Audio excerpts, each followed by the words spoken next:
Today, we're jumping right into the fundamentals of cybersecurity. And to really get a handle on it, we're going to use a single, really powerful idea. Thinking of your digital life as a castle that needs protecting. So let's start with a question. What could your email, your bank account, your social media possibly have in common with a stone fortress from 1,000 years ago? Well, think about it. Those accounts hold your treasures, your money, your photos, your private messages. And just like any treasure, they need to be kept safe from invaders. And yeah, the answer is actually pretty straightforward. They both need strong, smart defenses. You'd never just leave the castle gates wide open for anyone to wander in, right? So why would you do that with your digital life? So for the rest of our time here, we're going to stick with this digital castle idea. It's the perfect framework for breaking down the core concepts that keep all of your important information safe and sound. You know, every good castle has to be built on a solid foundation. And in the world of cybersecurity, that foundation is all about three critical pillars. You'll often hear this called the CIA triad, and it is without a doubt the bedrock of information security. All right, so pillar number 1, confidentiality. This is pretty simple. It's all about keeping secrets. In our castle, this is like making sure that secret battle plans or our private chat in the king's chambers, well, that they aren't being overheard by enemy spies. It just means that only the right people get to see the information. So, how do we actually do that?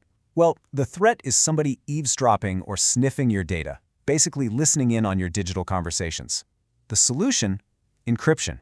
Think of it like writing your messages in a secret code that only you and your friend have the key for. And you also use access controls, which are basically the guards who check a list before they let anyone into the room. Okay, let's move on to pillar number 2, integrity. This one's all about making sure your information is trustworthy and, hasn't been messed with. Imagine the king sends out a royal decree. Integrity is what guarantees that nobody intercepted that message and changed raise taxes by 10% to something crazy like raise taxes by 50%. What arrives is exactly what was sent.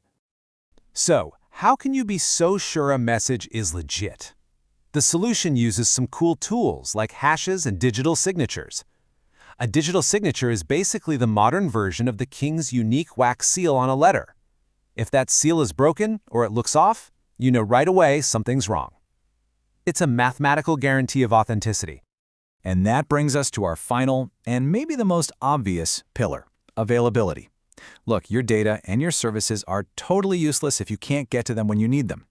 In our castle, this just means the drawbridge is down when you need to cross it and the gates are open for you and your friends, but they stay shut for your enemies. Now, the threats here are things that try to block you from your own stuff. A denial of service or DOS attack is like an enemy army just flooding your front gates so that none of your own people can get in or out. And ransomware? That's like a bad guy kidnapping the king and holding him hostage until you pay up. So what's the solution? Things like redundancy and backups, which is like having a secret escape tunnel or making sure you have a second-in-command who's ready to take over at a moment's notice. Okay, so we've got our foundation poured. The 3 pillars are solid. Now let's talk about the guards at the gate, because we need to control who's coming and going, and that is all about identity. And that's where authentication comes in. This is the very first thing that happens at the castle gate. The guard stops you and asks, "Who are you and how can you prove it?" You can't just say, "Oh, I'm the Duke." You've got to show them your signet ring or whisper the secret password. You have to prove you are who you say you are. Now, in our digital world, we've got a few different ways to do this. A password is the most basic, right? It's a secret that only you know.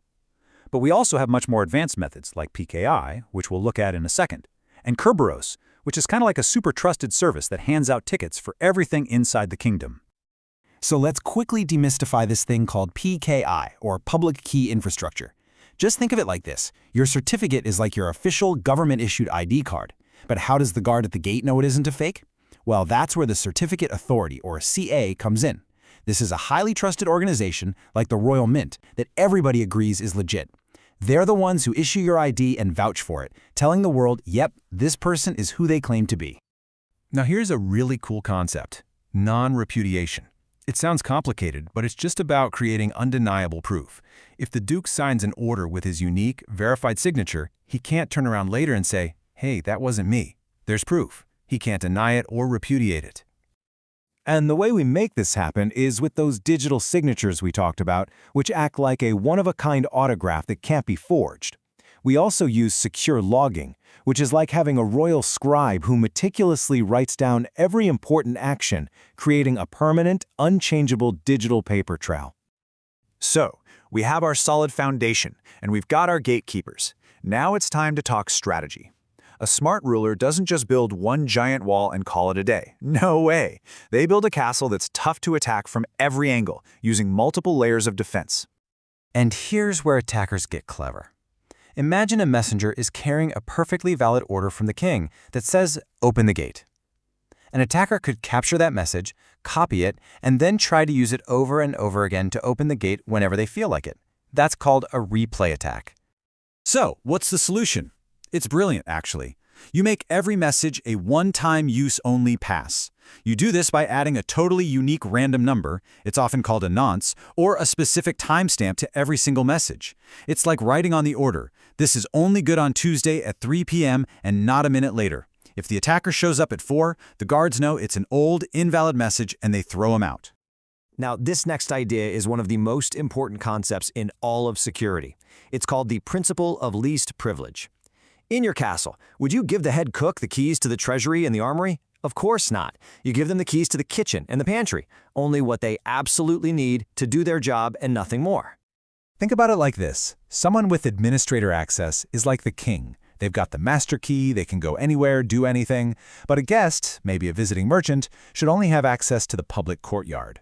By limiting permissions, you seriously reduce the amount of damage that can be done, whether it's by an attacker or even just someone making an honest mistake. And all of this leads to the grand strategy that pulls it all together, defense in depth. A truly secure castle doesn't just rely on one thing. It has a moat, then a high outer wall, then archers on the wall, then an inner wall, and then guards posted at every single door. If one layer of defense fails, there's another one waiting right behind it. And that's exactly what it looks like in the digital world. You got defenses on your network, like a firewall, that's your moat. Then security on your host, your actual computer, that's your castle wall. Then security at the application level, in the programs you use. Those are the guards on the doors. And finally, there's you, the user. Your training and awareness, well, you're the vigilant citizen living inside the walls, keeping an eye out. And that's really the question I want to leave you with. Now that you've got the pillars, the gatekeepers, and the big picture strategies, take a second and think about your own digital life. How many layers are protecting your castle?